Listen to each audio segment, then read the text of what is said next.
Hello friends, आप सभी का स्वागत है टेक्निकल आइकॉन यूट्यूब चैनल पे। तो इस वीडियो के अंदर हम C difference between C plus plus and Java देखेंगे। तो बिना देरी करते हुए चलिए शुरू करते हैं। तो पहला डिफरेंस क्या है, it is platform dependent and Java के अंदर it is platform independent. Platform dependent का मतलब क्या आता है कि आप सी प्लस प्लस जो कोई भी आप सी प्लस प्लस का प्रोग्राम अगर एक प्लेटफॉर्म के अंदर आप लिखेंगे, अगर वही program as it is copy करके दूसरे प्लेटफॉर्म पर रन करेंगे तो क्या होता है कि दोनों में डिफरेंस आएगा। ठीक है, एज इट इज़ रन नहीं होगा। इसे कहते हैं प्लेटफॉर्म डिपेंडेंट। एंड अगर आप जावा को आप क्या करेंगे, अगर आप एक जावा का प्रोग्राम आप कंपाइल करेंगे तो उसका जो बाइट कोड होता है वो अगर आप किसी भी ऑपरेटिंग सिस्टम में आप चलाएंगे, चाहे वो मैक हो, चाहे लिनक्स हो, चाहे वो विंडोज़ हो, तो रन करेगा। ठीक है, ये होता है प्लेटफॉर्म इंडिपेंडेंट, यानी कि कोई भी प्लेटफॉर्म पे रन करेगा। ठीक है, और ये प्लेटफॉर्म डिपेंडेंट क्या होता है बेसिकली, मतलब वो आज इट इज़ जिस प्लेटफॉर्म पे आप लिखेंगे उसी प्लेटफॉर्म पे रन करेगा, और दूसरे प्लेटफॉर्म पर रन करने की कोशिश करेंगे तो वो आज इट इज़ रन नहीं होगा। इसे कहते हैं प्लेटफॉर्म डिपेंडेंट। और ये प्लेटफॉर्म इंडिपेंडेंट का जैसा कि मैंने बताएगा, कोई भी प्लेटफॉर्म पे रन किया जा सकता है with the help of byte code. ठीक है, अब दूसरा पॉइंट क्या है, it supports go to statement, operator overloading, pointer and multiple inheritance.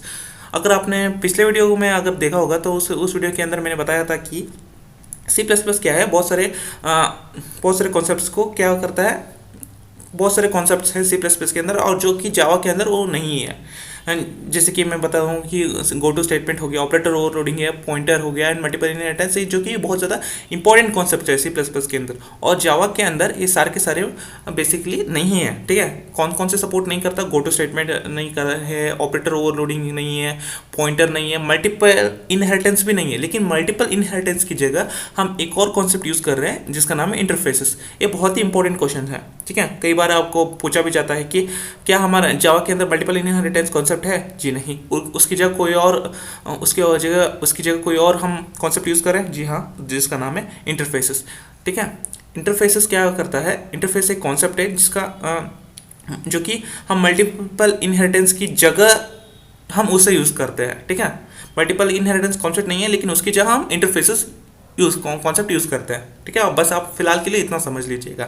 Interfaces एक कॉन्सेप्ट है, हम उसके लिए सेपरेट वीडियोस बहुत सारे बनाएंगे। जब आएंगे तब आपको उसे डिटेल, इंटरफेसेस क्या होता है आप उसे डिटेल में देखेंगे। ठीक है, तो अब ऐसा क्यों हो गया कि यहाँ पर बहुत सारे कॉन्सेप्ट सपोर्ट कर रहा है और यहाँ पर बहुत सारे कॉन्सेप्ट्स को सपोर्ट नहीं कर रहा है, जैसा कि यहाँ पे लिखा हुआ pointer, multiple inheritance, operator overloading and go to statement. ये सब कॉन्सेप्ट्स जावा क्यों सपोर्ट नहीं कर रहा है, क्योंकि या तो सी प्लस प्लस के अंदर जो भी डिफ़िकल्ट या फिर कंफ्यूजिंग कॉन्सेप्ट्स को हम जावा के अंदर लेके ही नहीं आए हैं। अगर लेके आए हैं भी तो उसे हम और इजीली अचीव कर पा रहे हैं। ठीक है, या जो भी डिफ़िकल्ट या फिर कन्फ्यूजिंग कॉन्सेप्ट्स है वो हम यहाँ पर नहीं लेके आए। अगर लेके आए भी हम उसको और इजीली इम्प्लीमेंट कर चुके हैं। जैसे कि हम जो भी गो टू स्टेटमेंट्स हो गए, ये सब कुछ हम नहीं लेके आए, पॉइंटर्स वगैरह हम नहीं लेके आए। लेकिन अगर कुछ लाए हैं भी तो से कॉन्सेप्ट्स को हम उसको और इजीली इंप्लीमेंट करके लेके आए। जैसे कि मल्टीपल इनहेरिटेंस को हम उसको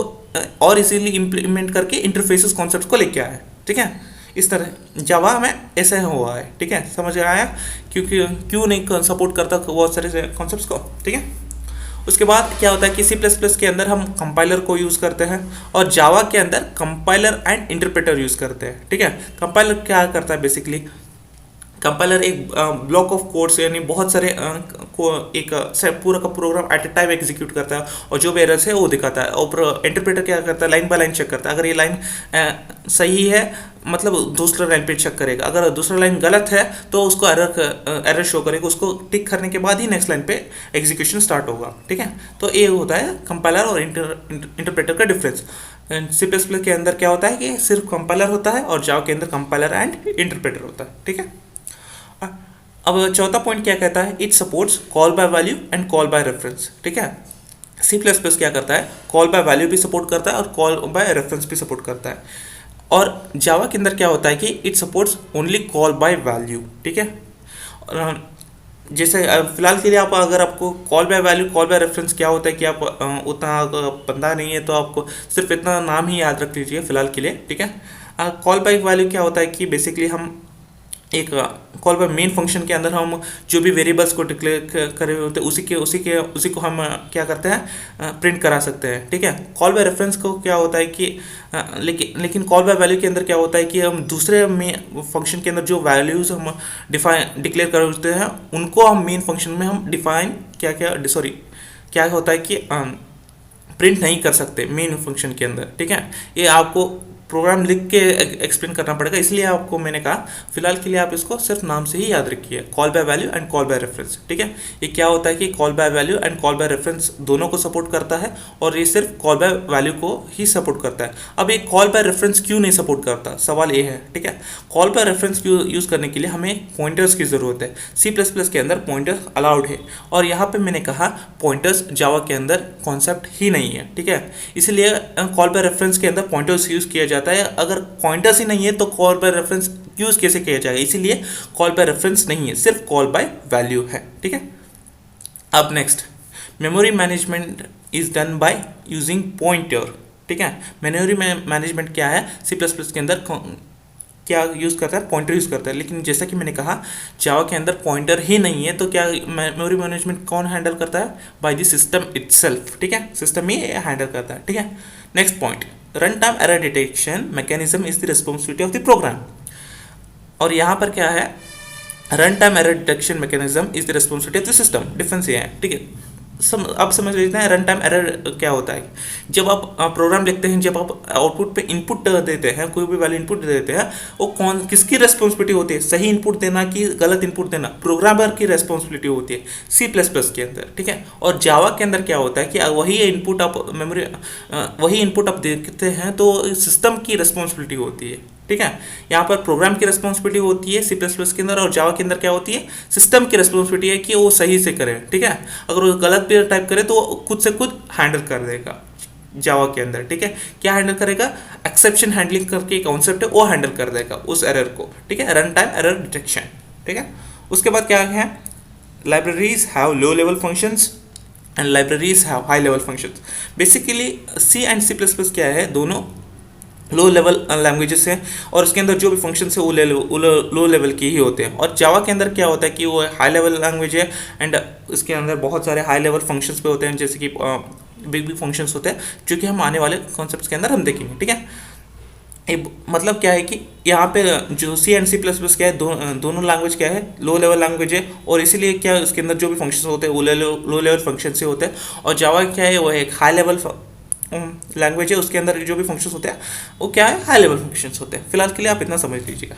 ठीक है, उसके बाद क्या आता है, it allows procedural programming as well as object oriented programming model. यानी कि C++ जो है प्रोसीजरल प्रोग्रामिंग को ही सपोर्ट करता है और ऑब्जेक्ट ओरिएंटेड भी सपोर्ट करता है। ठीक है, उसके बाद जावा के अंदर क्या है, it allows the object oriented programming model only. यानी कि C++ क्या है, procedural oriented and object oriented दोनों को आता है, दोनों सपोर्ट करता है। एंड जावा सिर्फ और सिर्फ OOP सपोर्ट करता है, यानी ऑब्जेक्ट ओरिएंटेड प्रोग्रामिंग ही सपोर्ट करता है। ऐसा क्यों है, ठीक है, देखिए जब C++ बनाता वो C के कॉन्सेप्ट्स को लिख कर बनाता। ठीक है, C++ क्या करता था, जब C++ डेवलप हो रहा था तब C के कॉन्सेप्ट से सारे के सारे C कॉन्सेप्ट्स को लिख के बनाता, तो इसीलिए C++ C को भी सपोर्ट करता है, यानी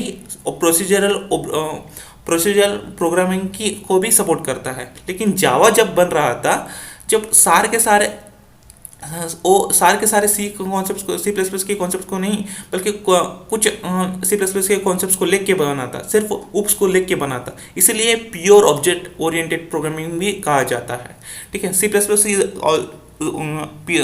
को भी ऑब्जेक्ट ओरिएंटेड प्रोग्रामिंग लैंग्वेज कहा जाता है, लेकिन जावा को सिर्फ ऑब्जेक्ट ओरिएंटेड नहीं बल्कि प्योर ऑब्जेक्ट ओरिएंटेड प्रोग्राम भी कहा जाता है, क्योंकि वो सिर्फ और सिर्फ ऑब्जेक्ट ओरिएंटेड है। और C++ के अंदर प्रोसीजर और ऑब्जेक्ट ओरिएंटेड दोनों आता है, लेकिन जावा के अंदर सिर्फ ऑब्जेक्ट ओरिएंटेड ही प्रोग्रामिंग लैंग्वेज आता है। क्यों, क्योंकि मैंने बताया कि C++ C को लिख के बनाता और जावा सिर्फ UPS का है। ठीक है, जावा सिर्फ UPS का है। ठीक है, उसके बाद आता है next point, it has scope projection operator structure and union.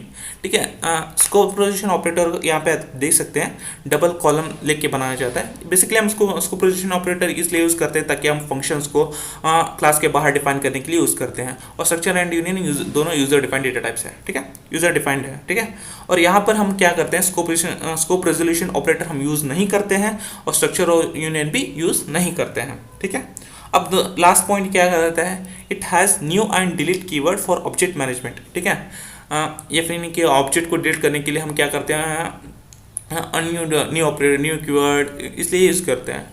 और यहाँ पर हम जावा के अंदर क्या होता है, it has automatic garbage collection for object management.